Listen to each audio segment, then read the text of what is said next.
We are now a few days into March, which means every single game at this time of the year means so much. For the Miami Heat, it means, how about a franchise record 15 straight? LeBron in the starting lineup despite going down awkwardly Sunday with the leg injury.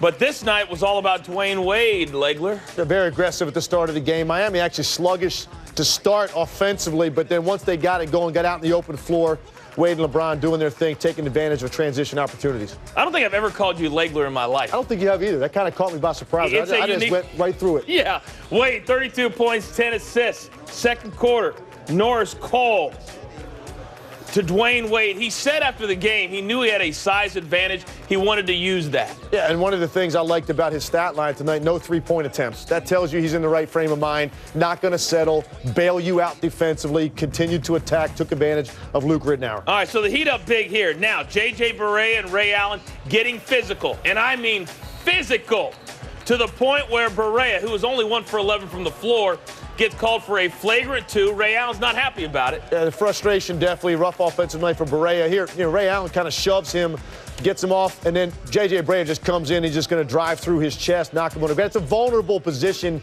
to be in as a player. When you don't make a play on the ball, a lot of times you're going to get that ejection. All right, here's what a flagrant 2 is. An unnecessary and excessive contact against an opponent. The opposing team is awarded 2 free throws, possession. The player committing the foul automatically ejected. We can't show what he actually said, but J.J. Barea letting Ray Allen know what he thinks about it. Rick Adelman, not happy with the flagrant 2 call. And then not happy with this call, an offensive foul on Alexei Shved. What did you think? I don't really know why that has to be an offensive foul. Just don't give him the call, but you take a three-pointer away from him because there's no advantage by sticking your leg out to make that shot. Let's go back earlier this year. Knicks and Nets. Jay Kidd did the same thing, but he got the foul call. And that's a little bit different. That, to me, looked intentional, sticking his leg out. And he trips a guy that could be streaking down the court potentially to get a layup if you missed a shot. So I thought that was a little bit more correct call than it was in this game. So after the ejection, after the offensive foul call, the Heat go on a big-time run to close this one out, 97-81. So here we go, number 15 in a row. That's a franchise record. Miami has also won 7 straight on the road, which is a season high.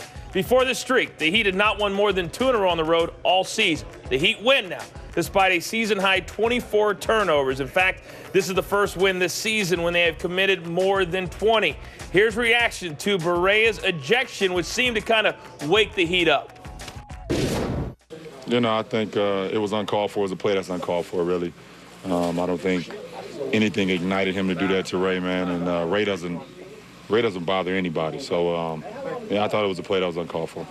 Yeah, I thought it was a Bush League move by Barea, just kind of love me like that. I don't care who you are in the league. You got to defend yourself. So, you play the game the right way, and that's what I have tried to do my career. So, he got ejected, I think, for due purpose. So, we just move on from it. He just ran up to me before that and had hit me, and I had just told the ref he did that. So, it was uncalled for, but, I got in between him and Ray right away because we don't need to lose a guy over, someone who do something so stupid.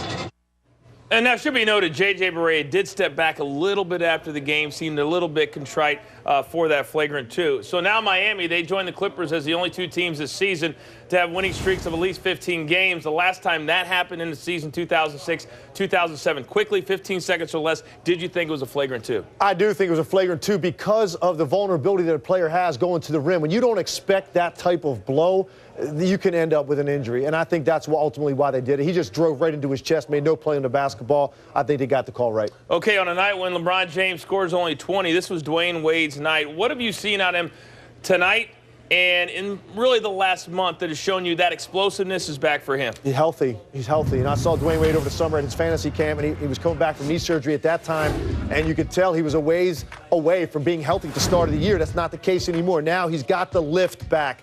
He's got the explosiveness back. You take a look at the way he could turn the corner and get to the rim from the three-point line in one dribble and then take off. It can absorb contact and still finish at the rim. This is Dwayne Wade from 4 or 5 years ago that we're seeing right now physically. Even even the way he's getting out running the floor. I mean, Dwayne Wade had times last year where he looked hobbled. He looked like a guy that was playing on 1.5 legs, and as a result, he settles for jump shots a lot. That's not the case now. When he has advantage in a matchup, he is going to attack because he can lift and explode over them. He did it big time in this one, 32, 7, and 10. Big night. Yeah, his last 6 games, you can see over 28 points per game.